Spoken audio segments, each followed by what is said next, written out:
But how are you going to control this camera? So we've built our own mission control software. So coming from cryo-electron microscopy, usually serial EM is controlling the camera. So as we move into material science, we've developed this mission control acquisition software.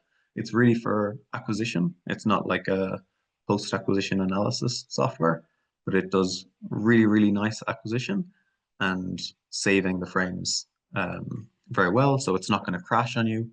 And the most important thing is that it can process all the frames in real time. So you never have to open back up your data and process it again.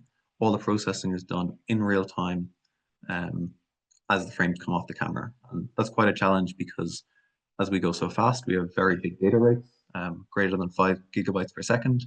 And we have all the normal features like live FFT. You can zoom in, pan around, you can measure features. We have scale bars, um, and you can measure the spatial frequency in the Fourier transform if you want. Um, and the counting algorithms are applied.